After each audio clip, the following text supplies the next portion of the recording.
Aproveite para viver com a sua família as experiências mais extraordinárias que Deus está nos permitindo viver.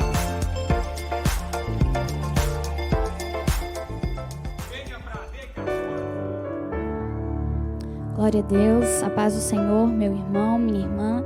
Que privilégio, que alegria estarmos mais uma vez aqui para aprendermos e compartilharmos da palavra do Senhor. Antes de iniciarmos o nosso devocional, eu te convido a se inscrever em nosso canal, o canal da AD Ars 14, se você ainda não é inscrito, a curtir este vídeo, a assistir os demais vídeos disponíveis nesta plataforma, bem como a compartilhá-los. Eu acredito que o Senhor tem muito a falar aos nossos corações e muita edificação a promover no meio da sua igreja e em meio ao seu povo. Ao longo dessa semana, nós temos estudado a primeira epístola de Pedro e hoje nós alcançamos o seu terceiro capítulo. Do mesmo modo, hoje alcançamos também o terceiro dia dos nossos 21 dias de Daniel. Um propósito de arrependimento, de busca por intimidade com Deus e de santificação. Deus tem feito coisas extraordinárias até aqui e eu acredito que Ele continuará fazendo o extraordinário em nossas vidas e em nossos corações. Como nós já temos ouvido desde a segunda-feira, a primeira epístola de Pedro traz lições preciosas aos nossos corações e hoje eu quero compartilhar com você 3 aspectos muito lindos de extrema relevância que se encontram nesse terceiro capítulo da primeira epístola de Pedro. Pedro inicia esse terceiro capítulo nos trazendo algumas orientações em relação ao nosso convívio familiar, especificamente em relação ao cônjuge, ao esposo, à esposa. Ele inicia o terceiro capítulo orientando a esposa a que se sujeite ao seu esposo, orientando a esposa para que sua beleza não seja apenas externa, mas que ela emita, que ela tenha beleza em seu caráter, em sua personalidade. E Pedro nos diz, inclusive, que essa beleza de caráter, que esse espírito manso e humilde será capaz de atrair aquele esposo que ainda não conhece a palavra de Deus. Será capaz de gerar salvação na vida desse esposo. Prosseguindo, Pedro também adverte aos maridos para que honrem as suas esposas e, inclusive, respeitem as suas fragilidades como mulher.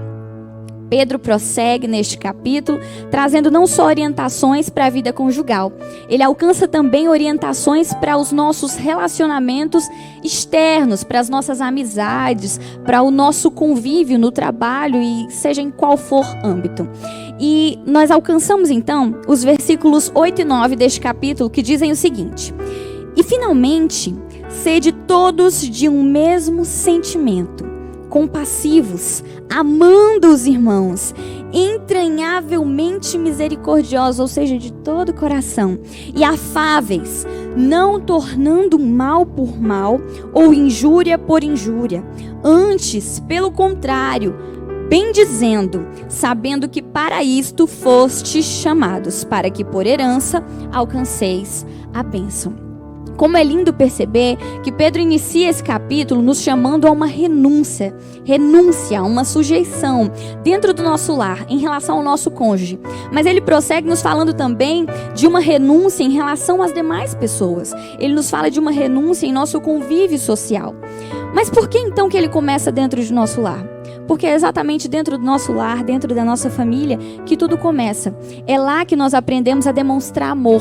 É lá que nós aprendemos a demonstrar respeito. É no nosso lar que nós aprendemos a demonstrar misericórdia de todo o nosso coração. E hoje Pedro nos confronta. Talvez seja muito fácil, talvez você esteja descobrindo isso nesse tempo de pandemia, de isolamento social, que é muito fácil ser compassivo no trabalho, é muito fácil ser paciente na igreja, é muito fácil ser manso e humilde quando não se está dentro de casa 24 horas com as mesmas pessoas. E hoje Jesus nos confronta nesse sentido, nos trazendo a meditar sobre os nossos relacionamentos dentro da nossa casa, dentro da nossa família, quem nós temos sido, o que nós temos feito. Eu tenho ouvido tanto que os casais estão discutindo, estão brigando, não estão se suportando, não aguentam mais ficar juntos dentro de casa, que está difícil conviver com os filhos o tempo inteiro. Mas eu acredito que isso faz parte do propósito de Deus para as nossas vidas. Ele está nos incitando a amar, a perdoar, a sermos pacientes, para só então nós levarmos esse amor genuíno, esse amor verdadeiro lá para fora, para o nosso trabalho, para a nossa igreja, para os nossos vizinhos. Nós precisamos renunciar, não só em relação ao nosso esposo, aos nossos filhos, mas em relação a todas as pessoas que convivem conosco. E por que renunciar? O versículo 17 nos fala sobre isso. Ele fala a respeito de Jesus e de sua postura, no seguinte sentido: porque é melhor que padeçais fazendo bem, se a vontade de Deus assim o quer, do que fazendo mal. Foi exatamente isso que aconteceu com Jesus. Ele veio aqui na terra e ele padeceu para o nosso bem. Ele se sujeitou, porque o plano de Deus era um plano de salvação. Era necessário que houvesse um sacrifício vivo, e dessa vez já não seria um cordeiro, mas seria o Filho de Deus. Jesus veio ao mundo, viveu como homem, se sacrificou, enfrentou os mesmos medos e inseguranças que nós enfrentamos hoje, mas é incrível pensar que, ainda sendo Filho de Deus, Jesus não ousou passar um minuto sequer longe da presença do Pai. Pelo contrário, como hoje eu e você necessitamos fazer, ele se dispunha a orar, a jejuar, a buscar a presença do Pai, e ele vivia em constante oração, porque ele sabia que sem essa presença ele não seria capaz de renunciar, ele não seria capaz de morrer, ele não seria capaz de suportar a dor.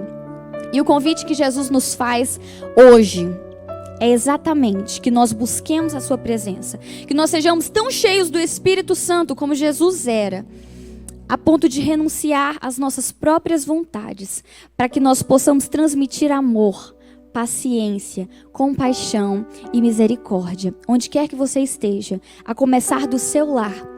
Demonstre amor, o amor de Jesus, renuncie, não viva em prol das suas próprias vontades e desejos, seja nas redes sociais. Meu irmão, guarde a sua boca, profira bênçãos, profira palavras de amor, escreva palavras de esperança e de paz. A Bíblia diz, a palavra do Senhor hoje nos diz, para nós não devolvermos as injúrias, para nós não pagarmos o mal com o mal. Nós temos a oportunidade durante esse período de pandemia de sermos aquilo que Jesus foi, de seguirmos o seu exemplo, e esse é o convite que nós recebemos da parte do Senhor por meio da primeira epístola de Pedro neste dia. Eu te convido a buscar a face do Senhor ao longo desses 21 dias de Daniel, clamando ao Senhor por arrependimento, por intimidade com Deus e por uma vida de santificação. Só assim nós seremos capazes de cumprir aquilo que a palavra de Deus nos diz, e que, por certo, não é demais, não é excessivo, é aquilo que Jesus fez e que Ele tem para mim e para a sua vida.